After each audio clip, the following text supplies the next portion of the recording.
Hello दोस्तों, आपका स्वागत है मेरे YouTube चैनल पे। दोस्तों, आज इस वीडियो में मैं आपके साथ एक स्किन रिलेटेड डिसीज़ जो है वो डिस्कस करूंगा, जो कि बहुत कॉमन है स्पेशली बच्चों में, और जिसका नाम है मोलस्कम कंटेजियोसम। बात करेंगे कि ये डिसीज़ आखिर क्यों हो जाती है, किस तरह ये बीमारी स्प्रेड करती है, इसके क्या क्या लक्षण होते हैं जिसके थ्रू आप इसको पहचान सकें। दोस्तों, होम्योपैथी में ऐसी कौन सी वेरी इफेक्टिव मेडिसिन है जिससे कि आप इसको सेफली रिमूव कर सकते हैं। तो इस वीडियो में बने रहिए, और वीडियो बहुत ही इन्फॉर्मेटिव होने वाला है। और अगर आप मेरे चैनल पर नए हैं तो नीचे दिए गए सब्सक्राइब बटन को ज़रूर से क्लिक कर दें दोस्तों, और मेरे चैनल को कर लें सब्सक्राइब, ताकि ऐसे ही और हेल्थ से रिलेटेड वीडियोस के नोटिफिकेशन आपको टाइम टू टाइम मिलती रहे। तो चलिए दोस्तों, स्टार्ट करते हैं हमारा आज का टॉपिक, मोलस्कम कंटेजियोसम। एक वायरल इन्फेक्शन ये होता है स्किन का, जो कि पॉक्स वायरस से या फिर मोलस्कम कंटेजियो वायरस के थ्रू ये होता है। ये एक बिनाइन ग्रोथ होती है, पेपुलर ग्रोथ होती है। इसमें क्या होता है दोस्तों, छोटे छोटे दाने जो है वो हो जाते हैं आपकी स्किन में, जो कि बिनाइन नेचर के होते हैं, यानी कि नॉन कैंसरस होते हैं। ये एक माइल्ड डिसीज़ होती है। साथ ही साथ ये एक सेल्फ लिमिटिंग डिसीज़ होती है। ये जो स्किन लेजन्स होते हैं ये आपकी बॉडी में कहीं भी किसी भी पार्ट में देखे जा सकते हैं, जैसे कि आपके फेस पर, हैंड्स पर, लेग पर, एब्डोमेन में, या फिर आपके बैक पर।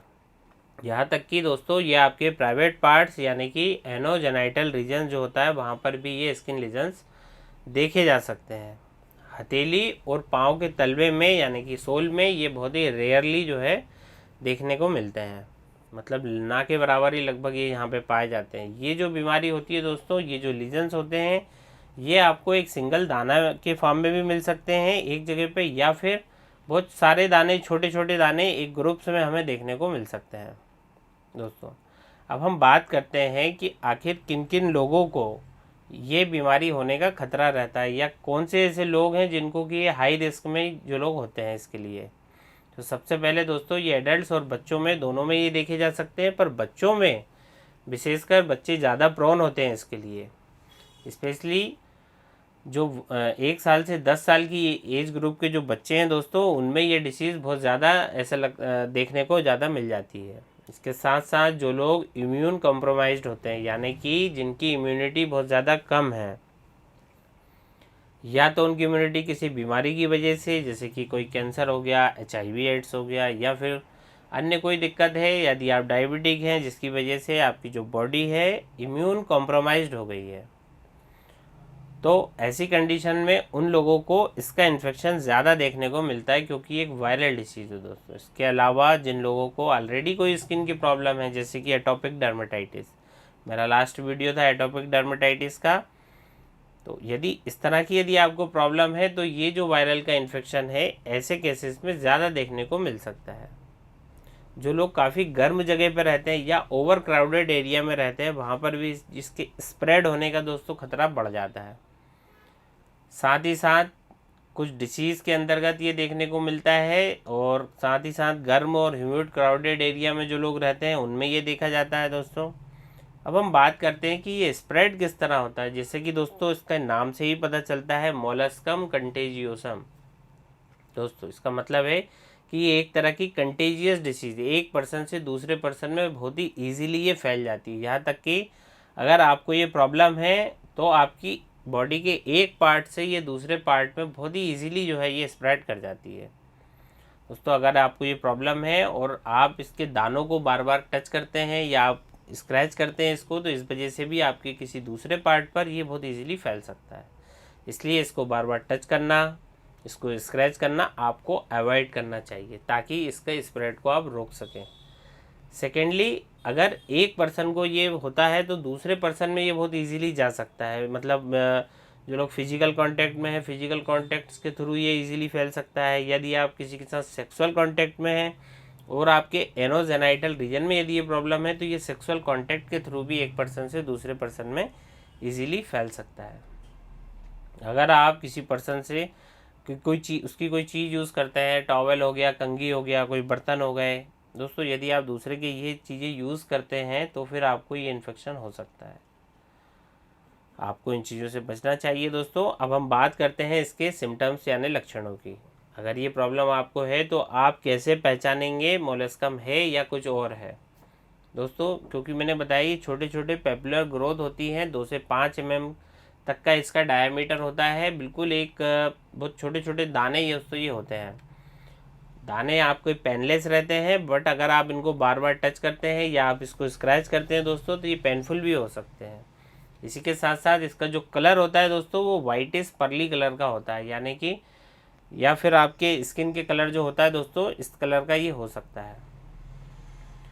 इन स्किन लेसन को पहचानने का एक और तरीका भी और दोस्तों ये है कि ये जो लीजन्स होते हैं, यानी कि ये जो दाने आपको बनते हैं, इसके बीच में आपको एक डिप्रेस्ड एरिया देखने को मिलेगा, एक गहरा एरिया देखने को मिलेगा।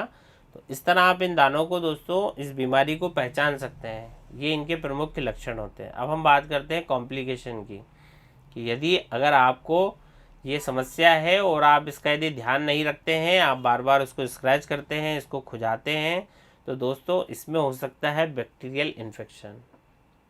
इसके चांस बहुत बढ़ जाते हैं और साथ ही साथ ये बहुत जल्दी और इजीली फिर स्प्रेड करने लगता है। तो ये इसके दोस्तों कुछ कॉम्प्लिकेशन हो गए। अब हम बात करते हैं कि आप किस तरह इसको फैलने से रोक सकते हैं, कैसे आप इसका प्रिवेंशन कर सकते हैं। तो सबसे पहले आपको हाइजीन मेंटेन करना पड़ेगा दोस्तों।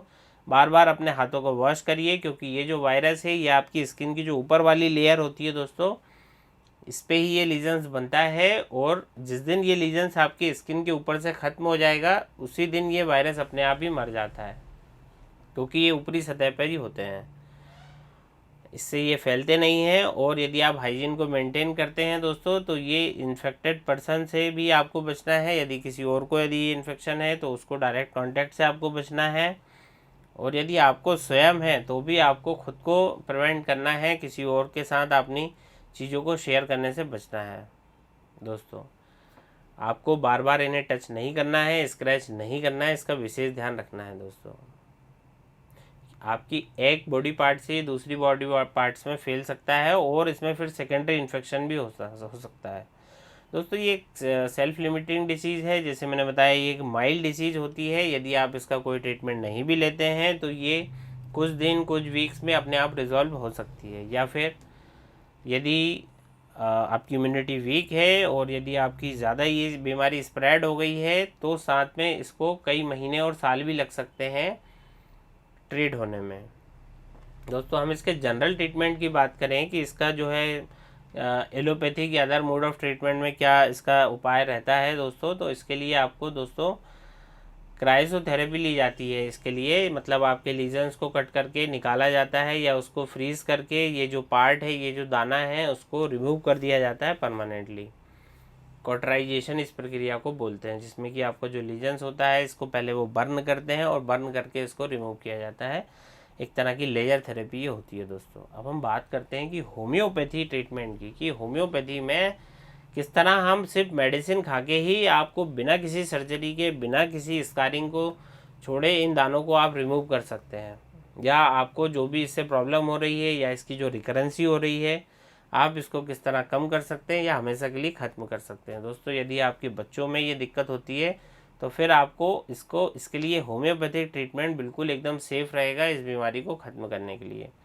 होम्योपैथिक मेडिसिन अगर आप लेते हैं तो आपकी बॉडी की इम्यूनिटी को तो ये बढ़ाती ही है, और इम्यूनिटी को बूस्टअप करने के साथ साथ वायरल इन्फेक्शन अपने आप ही ठीक हो जाता है। इम्यूनिटी वायरल से फाइट करती है और इसकी रिकरेंसी को ख़त्म करती है। और होम्योपैथी में कई सारी ऐसी मेडिसिन्स हैं जो कि इस तरह के केसेस में आपको फ़ायदा कर सकती है दोस्तों, और इसको परमानेंटली ठीक कर सकती है। इस वीडियो में मैं आपको कुछ कॉमन मेडिसिन्स के नाम बताऊंगा और आप किस तरह इनको ले सकते हैं उसके बारे में आपको अभी बताने वाला हूँ। तो सबसे पहली जो हमारी मेडिसिन है वह है साइलिशिया 30।